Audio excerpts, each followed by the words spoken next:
क्या शून्य एक परिमेय संख्या है? क्या शून्य एक परिमेय संख्या है? यदि हाँ तो कैसे?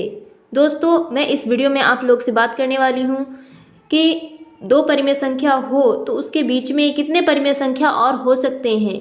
ठीक है, तो दोस्तों नमस्कार, मैं हूँ नीतू और आप लोगों को स्वागत करती हूँ अपने SND स्टडी सेंटर में यूट्यूब चैनल में। तो आप लोग वीडियो के अंत तक जरूर बने रहें ताकि मैं आपको ये अच्छे से बता सकूं और आप समझ पाएँ कि आखिरकार शून्य जो है परिमेय संख्या होता है तो वो कैसे होता है। ठीक है, और आगे ये मैं बताऊंगी कि जब दो संख्या दिए हुए होते हैं तो उन दोनों संख्याओं के बीच में कितने सारे परिमेय संख्या पाए जाते हैं, और अगर दो संख्या दिया हुआ है और निकालना पड़े तो हम किस प्रकार से निकाल पाते हैं। ठीक है, तो दोस्तों इस वीडियो के आप अंत तक जरूर बने रहें, बिना स्किप किए हुए इस वीडियो को आप देखें ज़रूर ताकि आपको सभी चीज़ें अच्छे से समझ में आ जाए। ठीक है दोस्तों, तो चलिए मैं स्टार्ट करती हूँ। उससे पहले मैं एक्सरसाइज स्टार्ट करने से पहले मैं कुछ एग्जाम्पल के थ्रू मैं आपको बताऊंगी। आप लोगों को ये चीज़ आपको पता होगा, मैं इससे पहले वीडियो जो बनाई हूँ, ठीक है, उसमें ये चीज़ अच्छे से क्लियर किया हुआ है कि प्रकृत संख्या, पूर्ण संख्या, परिमेय संख्या, अपरिमेय संख्या ये सब क्या होते हैं। ठीक है, तो इसी में उसी से रिलेटेड कुछ सवाल हैं, उस सवाल को मैं आज डिस्कस करने वाली हूँ। ठीक है, तो अगर ये सब आपको पता हो, आई होप कि आप लोग को अच्छे से समझ में आया होगा। ठीक है, आता होगा तो आप ज़रूर मुझे कमेंट करें। ठीक है, तो मैं आपको बताऊंगी वो क्वेश्चन के थ्रू। जैसे देखिए यहाँ पे दिया है कि नीचे दिए गए कथन सत्य हैं या फिर असत्य हैं, इसको कारण के साथ बताना है। ठीक है, जो कुछ भी कथन दिया है नीचे, ये मैथ्स में है ना, वो सत्य है, सही है या गलत है, ये कैसे डिसाइड होगा और इसका कारण क्या होगा। तो मेरे साथ बने रहिए। ठीक है, पहला क्वेश्चन है कि प्रत्येक पूर्ण संख्या एक प्राकृत संख्या होती है। दोस्तों जितने भी पूर्ण संख्या होती है क्या वे प्राकृत संख्या होती है? क्या ये सही है या गलत है, सत्य है या असत्य है, इसी चीज़ों को हमको जानना है।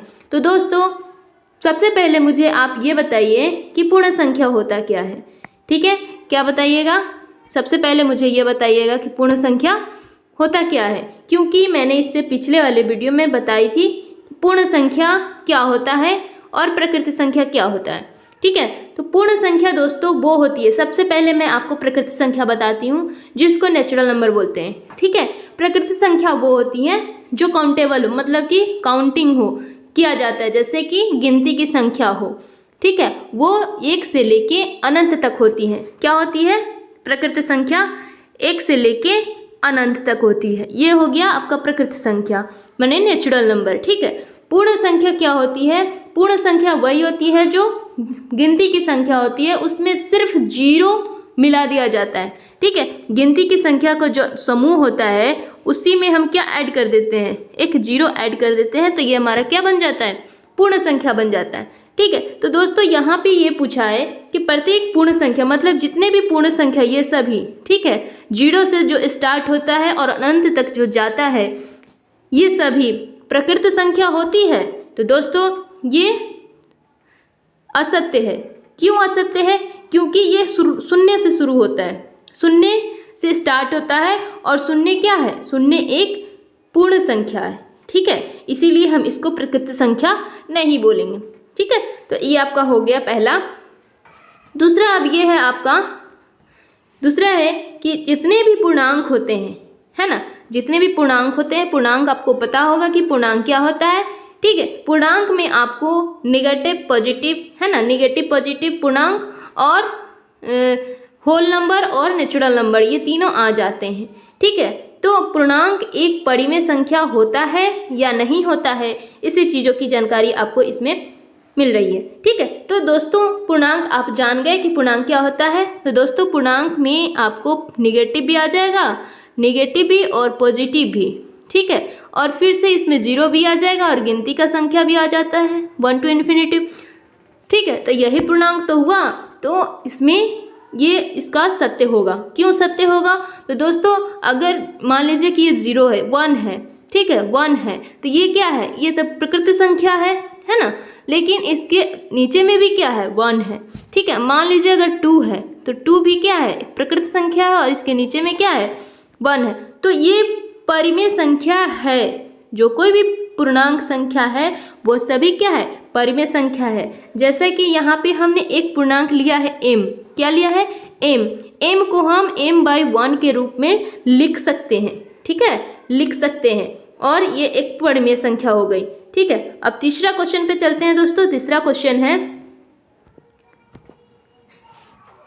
क्वेश्चन है कि प्रत्येक परिमेय संख्या, है ना, जितने भी परिमेय संख्या होगा क्या एक पूर्णांक होगा, है ना। आपने पूर्णांक के बारे में भी जानते हैं, परिमेय संख्या के बारे में भी जानते हैं। तो परिमेय संख्या के बारे में तो आप जानते ही हैं, इससे पिछले वाले वीडियो में मैं बताई हूँ, लेकिन फिर भी मैं एक छोटा सा बता रही हूँ। देखिए, जैसे कि p, जिसको हम p/q के रूप में लिख सकते हैं, क्या कर सकते हैं, p/q के रूप में लिख सकते हैं। और p और q क्या होगा, पूर्णांक होगा, p और q पूर्णांक होगा, लेकिन q जो होगा वो 0 के बराबर नहीं होगा, 0 के बराबर q नहीं होना चाहिए। तो जितने भी पूर्णांक होगा, जितने भी परिमेय होगा, क्या वो पूर्णांक होगा, तो दोस्तों नहीं, ये असत्य है। क्यों नहीं होगा, क्योंकि 3/5 जो है ये एक पूर्णांक नहीं है, ये क्या है, तो ये एक परिमेय संख्या है, ठीक है। तो इसलिए ये पूर्णांक नहीं है। आपने इन तीनों क्वेश्चनों को देख लिया, है ना, और इसको अच्छे से आप समझ में आ गया भी होगा, ठीक है। अब अगले पेज की ओर चलते हैं। इसमें अब आपको इसमें दिया हुआ है कि देखिए, मैं आपको बताई थी कि परिमेय संख्या, दो संख्या के बीच में बहुत सारे परिमेय संख्या होते हैं, अपरिमित होते हैं, ठीक है। तो अब यहाँ पे हम एक चीज़ देख रहे हैं कि 1 है और 2 है, 2 नंबर है, ठीक है, 2 नंबर है, 2 नंबर दिया हुआ है, उसके बीच में क्या है, 5 परिमेय संख्या हमको निकालना है, ठीक है। 2 अंक दिए हुए हैं, 1 है और 2 है, और उसके बीच में हमको कितना, जैसे कि यहाँ पे हमने तो इतना ही जानते कि 1 है और 1 के बाद 2 आता है, इन दोनों के बीच में कोई संख्या है ही नहीं है।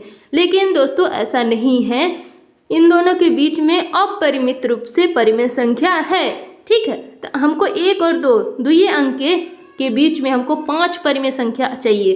तो मेन बात यहाँ पे ये है कि आपको यहाँ पे कितना निकालने के लिए बोला जा रहा है, आपको यहाँ 5 निकालने के लिए बोला जा रहा है। तो सिंपल सी बात है कि 5 में आपको क्या करना है, 1 ऐड कर देना है, ठीक है। 1 जब ऐड कीजिएगा तो बन जाएगा 6, ठीक है। अब जितना आएगा इसका रिजल्ट, ठीक है, उसमें से जो अंक दिया हुआ है, जिस अंक के बीच में निकालने के लिए बोला जा रहा है, उससे आपको ऊपर नीचे क्या कर देना है, गुणा कर देना है, ठीक है। गुणा भी कर देना है, भाग भी कर देना है। अब इसमें आ गया, यहाँ पे देखिए, जब 1 था तो 1 गुने 6/6, है ना, तो यहाँ पे क्या आ गया, 6/6, ठीक है। अब यहाँ 2 है तो 2 गुने 6/6, यहाँ पे दोनों का आ गया। अब पहला क्या आया, 6/6, और दूसरा क्या आया, 12/6, ठीक है। कहने का मतलब ये है कि दोनों का जो हर है, दोनों का जो हर है, डिनोमिनेटर, वो दोनों का सेम आ गया। जब सेम आ गया, है ना, जब सेम आ गया तो अब निकालना आसान हो गया। अब यहाँ 6/6 है, माने कि 6/6 है और 12/6 है, तो इन दोनों के बीच में 5 को परिमेय संख्या निकालना है। तो 6 के बाद क्या होगा, 7 होगा, तो 6 के बाद 7, 7/6, उसके बाद 8/6, उसके बाद 9/6, है ना, उसके बाद 10/6, उसके बाद 11/6। अब यहाँ से देखिए आपको 5 को मिल जाएगा, 1 2 3 4 5, है ना। याद इतना रखना है बस, यहाँ पे पूछा कितना है ना, कितना नंबर पूछा है, तो जितना आपको पूछेगा उसमें से आपको, उसमें क्या करना है, आपको 1 ऐड कर देना है, 1 जोड़ देना है। जितना उसका परिणाम आएगा उससे जो अंक दिया हुआ है उसमें क्या कर देना है, गुना कर देना है, ऊपर नीचे दोनों में, ठीक है। माने अंश और हर दोनों में क्या करना है, गुना कर देना है। जब गुना आप करेंगे तो जो आपको प्राप्त होगा, जो आपको यहाँ पे गुना करने के बाद जो मिलेगा यहाँ पे, उससे उसके बीच में ही, उसको नहीं लेना है, उसके बीच में जो परिमेय संख्या आएगा उसी को क्या कर देना है, लिख देना है, तो आपको निकल गया। अब यहाँ पे आप यहाँ पे देख रहे हैं कि 1 है और 2 है, तो 1 और 2 के बीच में कितना सारा आ गया, 7/6 आ गया, है ना, 7/6 आ गया और 8/6 आ गया। ये सब क्या है, परिमेय संख्या आ गया, ठीक है। अब यहाँ एक चीज़ और ध्यान में रखना है कि कोई भी अगर कोई परिमेय संख्या दी हुई है उसके बीच में कितना अपरिमित रूप से अनेक परिमेय संख्या होती है। ये चीज़ मैं आपको पहले भी बताई कि अगर कोई दो संख्या दी हुई है, किन्हीं दो परिमेय संख्या दिया हुआ है, उसके बीच में अनेक होगा, माने अपरिमित, उसका कोई परिमित नहीं है, वो अपरिमित रूप से उसका अनेक परिमेय संख्या होगा।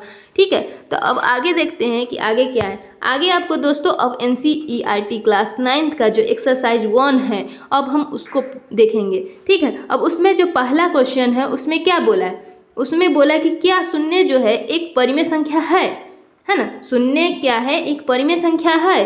क्या इसे आप P/Q के रूप में लिख सकते हैं, और जहाँ P और Q पूर्णांक है और Q क्या है, इज नॉट इक्वल टू 0। ठीक है, तो दोस्तों यहाँ पे एक प्रश्न, इसमें दो प्रश्न पूछा गया कि क्या, पहला नंबर तो ये पूछा गया कि क्या शून्य जो है 0 वो परिमेय संख्या है या नहीं है। तो दोस्तों वो परिमेय संख्या है।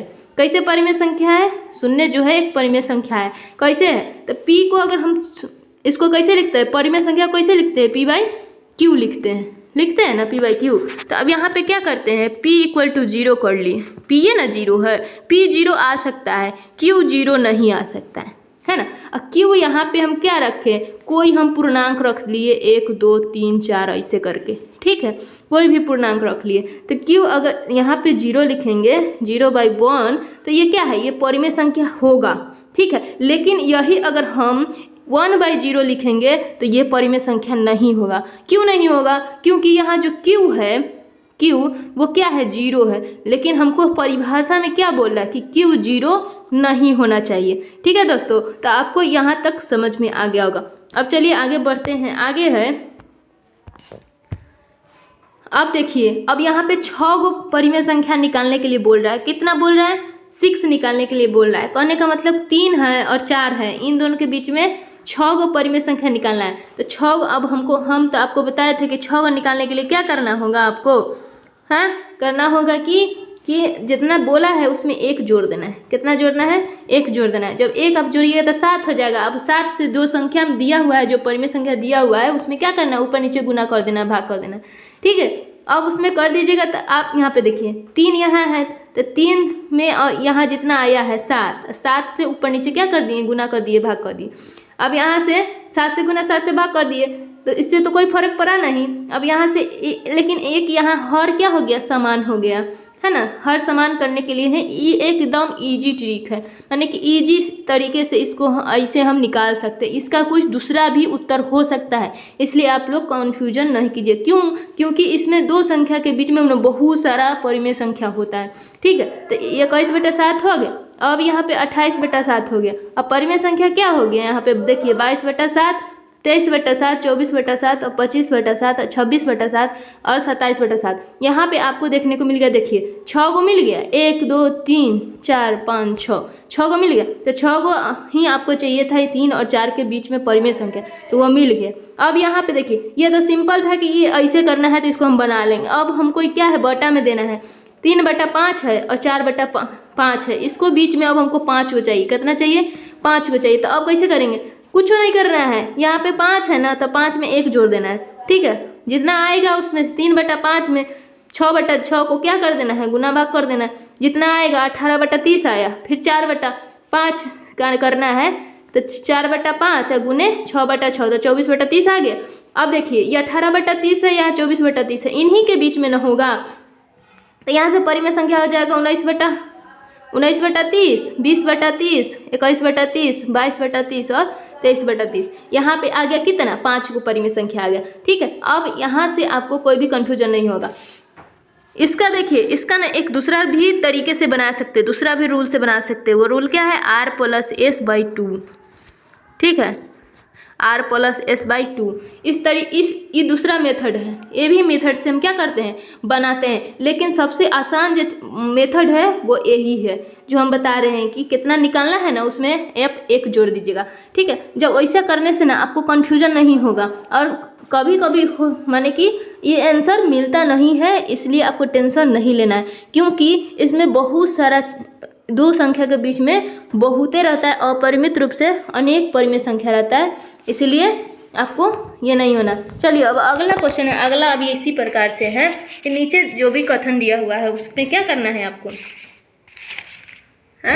उसमें करना है कि उत्तर देना है सत्य और असत्य में। क्या करना है? सत्य और असत्य में उत्तर देना है। पहला है प्रत्येक प्रकृत संख्या एक पूर्ण संख्या होती है या नहीं, यानी कि जो प्रकृत संख्या मैं अपनी अभी बताई हूँ ना कि प्रकृत संख्या क्या है कि एक से शुरू होता है ना। एक हो गया, दो हो गया, तीन हो गया, इस प्रकार से शुरू होके और इन्फिनिटी तक जाएगा, है ना। ये हो जाएगा क्या? प्रकृत संख्या। अब पूर्ण संख्या क्या हो गया कि इसी प्रकृत संख्या में हमने क्या कर दिया? जीरो ऐड कर दिया, ये पूर्ण संख्या हो गया। तो हाँ दोस्तों, ये तो होगा, ये क्या हो जाएगा? ये सत्य हो जाएगा। ये क्या हो जाएगा? सत्य हो जाएगा। इसको इसमें हम लिख देंगे सत्य, है ना। ये क्या हो जाएगा? सत्य हो जाएगा। क्यों सत्य हो जाएगा? तो देख लिए ना, प्रकृत संख्या पूर्ण संख्या होगी, क्योंकि ये प्रकृत संख्या है ना। प्रकृत संख्या एक पूर्ण संख्या होगी। अब यहाँ पे है कि पूर्णांक एक पूर्ण संख्या है कि नहीं। अब यहाँ क्या कह रहा है कि पूर्णांक है और ये पूर्ण संख्या है कि नहीं। तो दोस्तों देखिए, पूर्ण संख्या क्या है? जीरो से शुरू होगा, 0 1 2 3। लेकिन यहाँ पे क्या बोल रहा है कि पूर्णांक है। पूर्णांक में क्या? निगेटिव भी होता है ना। पूर्णांक में क्या होता है? निगेटिव भी होता है। निगेटिव से शुरू होता है 0 1 2 3 ऐसे करके, है ना। लेकिन ये क्या है? अब ये हो जाएगा असत्य। क्या हो जाएगा? असत्य। क्यों हो जाएगा असत्य? ये तो पता चल ही गया है कि इसमें निगेटिव, पूर्णांक में क्या होता है? निगेटिव भी होता है, लेकिन यहाँ पूर्ण में क्या होता है? निगेटिव नहीं होता है, 0 से शुरू होता है। ठीक है, इसलिए इसको असत्य कहेंगे। अब दूसरा है कि प्रत्येक परिमेय संख्या जो होगा एक पूर्ण संख्या होगा। परिमेय संख्या कहने का मतलब देखिए, परिमेय संख्या कहने का मतलब वो माइनस में भी आ जाएगा। क्या आ जाएगा? माइनस में 1/2 -3/4 इस प्रकार से माइनस में भी आ जाएगा। 0 भी आएगा, 1/2। लेकिन ये पूर्ण संख्या होगा नहीं, ये पूरी पूर्ण संख्या नहीं होगा। ठीक है, क्योंकि पूर्ण संख्या तो 0 से ही स्टार्ट होता है। तो फिर ये माइनस वाला से कहाँ गया? ठीक है, तो ये सब वाला कहाँ गया? एक ये सब। ठीक है, तो ये क्या हो जाएगा? ये भी असत्य हो जाएगा। क्या हो जाएगा? असत्य हो जाएगा। तो दोस्तों, आपको ये चीज़ बहुत ही अच्छे से, आई होप कि आपको समझ में आया होगा। तो अब आगे आपको पढ़ना है, इसी चैप्टर में आगे आपको पढ़ना है क्या है? अपरिमेय संख्या, है ना। अपरिमेय संख्या, और अपरिमेय संख्या में फिर ये पढ़ना है कि जैसे आप लोग पीछे पढ़े थे कि संख्या रेखा पर हम कैसे परिमेय संख्या को और प्रकृत संख्या, पूर्ण संख्या को, पूर्णांक को कैसे दर्शाते हैं, निरूपित करते हैं, उसी प्रकार से अपरिमेय संख्या को हम कैसे निरूपित करते हैं और उसको सिद्ध कैसे करते हैं। ठीक है, जैसे √2 है ना। क्या है? √2 है। तो √2 को हम कैसे सिद्ध करते हैं, √2 कैसे आया, इसको कैसे सिद्ध करते हैं, तो ये सब चीज़ हम फिर अब आगे बताएंगे, अगला चैप्टर में बताएंगे, है ना। तो अब यहाँ तक आपको समझ में आ गया है। यहाँ तक में कहीं आपको डाउट हो तो हमको कमेंट जरूर करें। अगर आप चैनल पर नए हैं तो हमारे चैनल को जरूर सब्सक्राइब करें। ठीक है, तो धन्यवाद दोस्तों।